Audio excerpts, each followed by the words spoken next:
Well, one of the great spots in the Eastern Sierra is where Rex Allen Jr. will be performing, and that's going to be at Lone Pine's Concert in the Rocks, and that's coming up this Saturday. Boy, Rex Allen Jr. will be taking center stage, and Lone Pine's Concert in the Rocks through the Lone Pine Film History Museum. You can get more information by checking out their website, lonepinefilmhistorymuseum.org, or call 760-876-9099. Cost is $80 this Saturday. Dinner will start at 6 o'clock. You'll get the concert, you'll get some drinks, you'll get Rex Allen. Every June, the Alabama Hills' magnificent Lone Ranger Canyon transformed into a under-the-stars venue for hosting the annual Concert in the Rocks. Again, a welcome reception at the museum for annual members, and then members and other attendees transported to the Alabama Hills for a country steak dinner that precedes the show. When the entertainment starts, the evening sky displays early stars, and the setting sun's shadows are long on the canyon floor, as the discreetly hidden lights create unique and mysterious shadows on the canyon walls. Can hardly wait to see that. Hey, Rex Allen Jr. coming back to Lone Pine. He's an old friend of the Lone Pine Film History Museum. Got that golden voice inherited from his father, singing cowboy legend Rex Allen. Rex Allen, consummate singer, entertainer with over 50 hit songs. And again, that's the Lone Pine's Concert in the Rocks coming up this Saturday. Again, check out that website, lonepinefilmhistorymuseum.org. Contact the museum. Have a good time out there with Rex Allen Jr. You know, in Mammoth Lakes, many people are looking forward to the opening of the Rockin' Bowl. Sierra Wave Media's Bill Lefebvre talked with Dan O'Connell about that project. So Dan, we're here at the Rockin' Bowl, and boy, a lot of progress since I was here last. Tell us a little bit more about what's been going on. Well, thanks for having me again, Bill. As you can see, we've made a lot of progress since the last time that you were here. The framing is coming pretty close to conclusion. There's some framing left outside a little bit, and some pickup work and ceilings and soffits and things like that to do inside. But the framing is actually ahead of schedule, so we're very happy about that. And it looks like things are progressing very smoothly. Any hitches in the get-along, so to speak, or is everything just coming together as planned? Well, actually it's gone, I think, smoother than we might have expected. You know, the winter up here was fortunately good for the mountain and good for town, unlike last year, which would have been a great season to be building something like this as well. But we really had the best of both worlds this last winter. You know, the skiing was great on the mountain. I think the local businesses did really well, but we didn't have a lot of snow in town, not a lot of heavy snow for long extended periods, so we were really able to continue construction throughout the whole winter with, I don't know, maybe 10 days off total, if that. Very good. So to kind of update the viewers, tell us here again what all you're going to be offering. Bowling, of course, and food service, but what else will the Rockin' Bowl have for the residents and visitors here in Mammoth?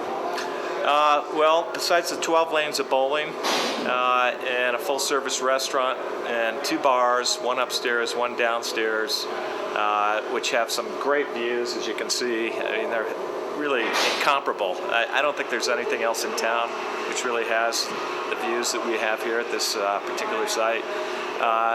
We have this golf center, this indoor golf center that's planned, and it's actually generating quite a bit of interest.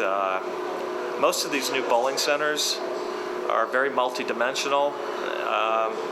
They have something in addition to bowling that's significant, like a major arcade, some sort of a family entertainment center. And coincidentally, I mean, we thought of this indoor golf center with these 3 15-foot wide bays. The screens are 9 feet high and 15 feet wide, and they're high definition views of courses, and you play these courses much like you do in the video game Wii, except you're using real clubs. So, you know, we thought this would be a great idea, and the enthusiasm and anticipation for it has been, you know, greater than expected. And as it turns out, they're starting to turn up in other modern bowling centers as that complementary activity to go along with bowling. We've got a laser maze planned, which is about a 400 square foot room where you put a few dollars into the machine and It starts a web of laser beams that you have to negotiate. It's a timed event, so for every laser beam you hit, it adds your time. It's videotaped, so you can watch what's going on inside when you're queuing up outside. Billiards possibly, but we're thinking about ping pong, as I mentioned to you a little earlier when we were speaking, because the ping pong is actually a lot of fun, and it will allow greater flexibility in that space, so we can fold them up, move them out, and have a really large dance floor and area for a band stage. Well, that sounds really neat, Dan. And are you still on the schedule to open this coming fall?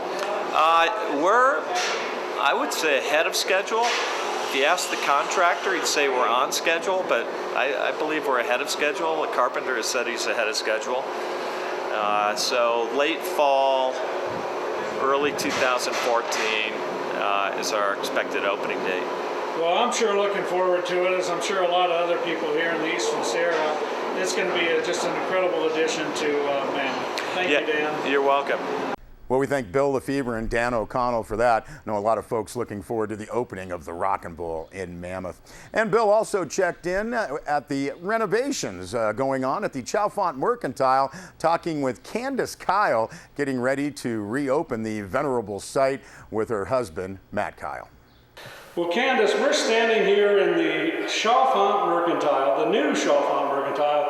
I see you're doing a complete remodel. Tell us a little bit about that. Yes, we have completely remodeled the entire store. We've given the outside a complete facelift with new paint, new roof, new signage. The inside we've completely remodeled with new drywall, new lighting, new floors, and we're going to have a completely new inside. And I understand you're going to expand the restaurant portion, but still have the convenience items. Tell us about what you'll be offering to the people here. Yes, we have an entire restaurant side of the Mercantile. We're going to feature 11 tables, plus a separate bar area. We're also going to have a full convenience store with many items that people from ChowFang will regularly need, so they won't be having to drive to Bishop. And the store itself would be a great destination for someone to come out, take a Sunday drive any day of the week and come on out to the ChowFang Mercantile, enjoy a nice burger, off-road motorcycles. Anybody can access the store here, correct? Yes. We're hoping to get people from all areas coming to visit our store. We have an excellent chef who's prepared a great menu. We hope from people all around are going to be coming to eat at our restaurant and see our store. We're going to carry a lot of unique items, and I want a lot of people to stop in. I think they're really going to like it. And you'll still have the gas and diesel, propane, all that sort of thing? Yes, it's getting delivered this week. We're going to keep it full, and so people, can stop in and fuel up and stop in for a bite to eat. Well, you guys have done an incredible amount of work. I'm excited to see the new store, the new look, the grand opening. When do you think that might be? How soon might we see the new Mercantile? It's been such a long process. We're really hoping to be open in the next week or two. Well, we thank Bill Lefebvre and Candace Kyle for that. The ChowFang Mercantile going to be in a great spot once again. We'll be back with weather and sports.